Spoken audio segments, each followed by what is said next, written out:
Naggagandahang Belen ang nasilayan ng mga ambasador ng iba't ibang bansa sa taunang Diplomats Tour ng Belenismo sa Tarlac kasama ang kani-kanilang pamilya. Isa-isang pinuntahan ng ilang Belen entries ngayong taon, kabilang ang Belen ng Moncada na puno ng mga hinabing dahon. Well, this is uniquely Filipino. I haven't seen it anywhere else in the world. Of course, you might see smaller Belens in Catholic countries and even back in Norway, but not like this. This, I would say, only in the Philippines. Bukod sa mga Belen attraction, nabusog din ang mga bisita sa iba't ibang pagkaing Pinoy.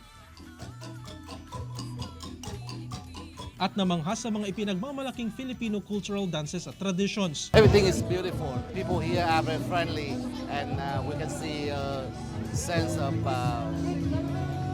festival here. Pagkatapos ng Diplomats Tour, isasagawa na ang final judging para sa 62 entries ng Belenismo 2024 sa huling linggo ng Nobyembre. Jarek Pasiliao, 1 North Central Luzon.